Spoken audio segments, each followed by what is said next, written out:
السلام عليكم ورحمة الله تعالى وبركاته. كنتمنى تكونوا في احسن الاحوال. نتوما كتشاهدوا هاد الفيديو تاع اليوم. بالنسبه للفيديو ديال اليوم غادي نشارك معكم واحد الوصفه طبيعيه مجربه وناجحه 100% لعلاج الكحه او لا الزكام او لا البرد. هاد السيرو اللي غنشارك معكم اليوم واحد السيرو طبيعي تقدروا تستعملوه حتى الوليدات الصغار وحتى الناس الكبار من اول استعمال. هو باش كبرنا والحمد لله منين كديريه ما كيبقاش يرجع لك حسن من السيروات اللي كناخذوا من الصيدليه. كذلك اذا كنتي اول مره كتشوفي القناه ما تنسايش الاشتراك وتفعيل الجرس ليصلك كل جديد. كذلك ما تبخليش عليا بلا لايك ديالكم. عافاكم البنات، لايك ديالكم كتشجعني وكتشجع القناه باش دائما نجيب لكم جديد الوصفات اللي كيكونوا ناجحين 100%. وبلا ما نطول عليكم دوزوا الوصفه ديالنا ديال اليوم على بركه الله. المكون الاساسي اللي غنحتاجو ليه في الوصفه ديالنا ديال اليوم غنحتاجو البصل الاحمر. يفضل البصل الاحمر، الا كان ما متوفرش لكم البصل الاحمر كتضاعفوا الكميه. بالنسبه لي هنا غنحتاج لواحد البصيله اللي كتكون متوسطه الحجم او لا صغيره.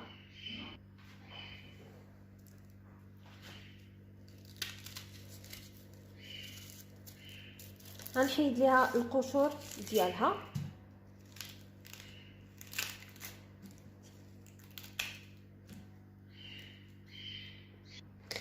كناخذوا بصيله كما لاحظتوا وكنقشرها، كنحيد لها القشره ديالها.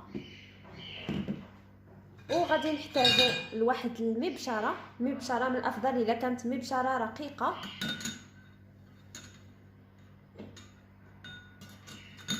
وغنحاول باش انني نحكها.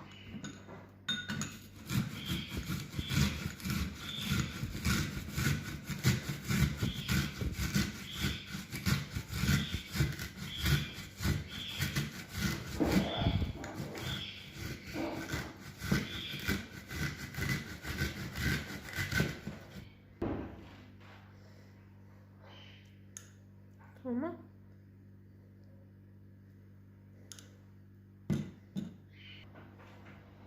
غناخذ واحد الاناء والمصفات وغادي نصفي الخليط ديالي.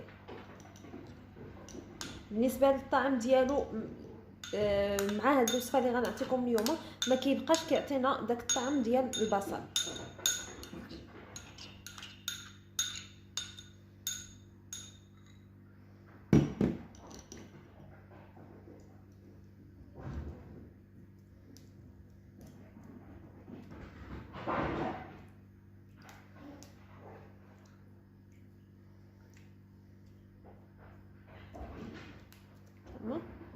هنا خرج ليا واحد 4 المعالق تقريبا صغار.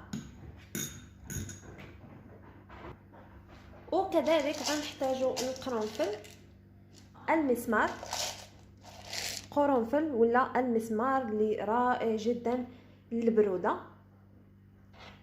او لا الكحبه. هنا غنستعمل غير 5 فقط، ما تكتروش منه بزاف، ديروا غير 5 كافي باش انه يعالجنا وما يعطيناش شي اضرار نهائيا وينفعنا وما يضرناش. غنحتاج المهرز،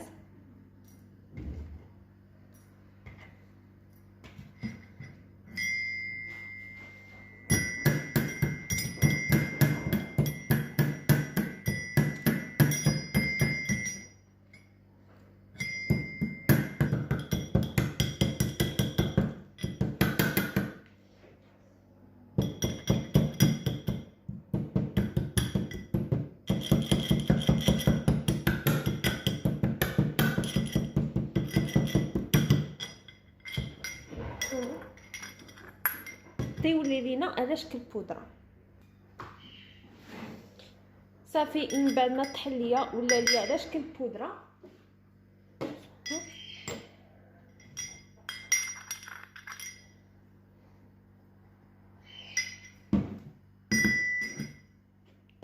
تقريبا.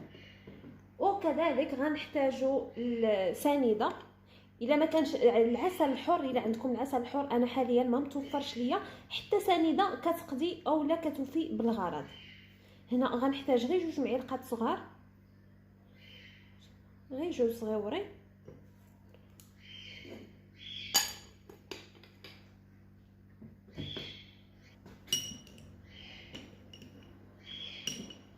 باش ما كتبقاش داك الطعم ديالها، وفي نفس الوقت كتعطي مفعول. كنديروا هاد السنيده غير باش ما تعطيناش داك الطعم ديال الحروره ديال البصله. وفي نفس الوقت فاش كنزيدوا هاد القرنفل راه كتعطي واحد الطعم لذيذ البنات، راه كيعطينا واحد الطعم لذيذ، ما كيبقاش فيها ديك الريحه ديال البصله وداك المذاق ديال البصله، ما كتبقاش نهائيا. يعني هذا سيرو طبيعي ساهل، غير حيت انا دابا كنصور لكم وكنعطيكم مرحله بمرحله داكشي باش كنتعطل. اما كون غادي ديروه نتوما راه غتعرفوا غير الطريقه، غيولي ساهل عندكم، غيولي احسن من السيروات، وغتعطيو حتى لوليداتكم ما كيعطي حتى شي ضرر. غير الا بغيتو ديروه لوليدات صغار اللي قل من 14 سنه غادي تقلي النسبه ديال القرنفل. يعني هنا الناس الكبار كيديروا 5، الناس الصغار كيديروا غير 2 أو 3 ديال القرنفلات. وكذلك غنحتاجوا لواحد المندرينه اولا ليمونه كبيره ولا صغيره اللي عندك، غادي نحتاجوا لها لانها هي كتعطينا القوه وكذلك غنيه بفيتامين سي، وفيتامين سي مزيان الكحبه. بغينا العصير ديالها باش كيعطينا واحد اللي متكامل، واحد العصير اللي متكامل.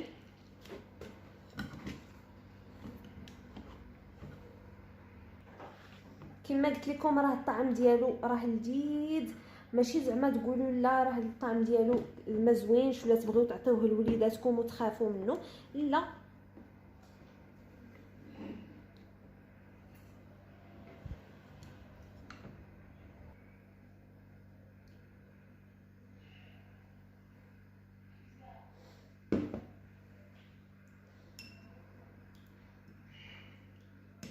نتوما البنات صافي هنا خرج ليا تقريبا واحد الكميه ديال واحد الكاس صغير. هاد الكميه هادي غتقسميها على 3، غادي تاخدي 3 المعالق كبار في الصباح، 3 المعالق كبار من وراء الغداء، وقبل ما تنعسي شربي داكشي اللي غيبقى. من الافضل من وراء الاكل، وحتى قبل من الاكل ما عنده حتى شي اضرار نهائيا.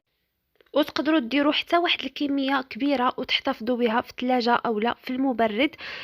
كذلك تقدروا تزيدوا عليها حتى المخينزه الا كان عندكم الاوجاع ديال الراس، يعني كان فيكم الزكام وعندكم حتى اوجاع في الراس او لا عندكم الكحبه واوجاع في الراس، تقدروا تزيدوا عليها حتى المخينزه. من اروع ما يكون. هذه وصفه طبيعيه وسيرو طبيعي اللي تقدري تصاوبيه بالنسبه للناس اللي ما كيبغيوش يشريو ادويه ديال الصيدليه او حتى الناس اللي ما كيقدروش انهم يشريو الادويه.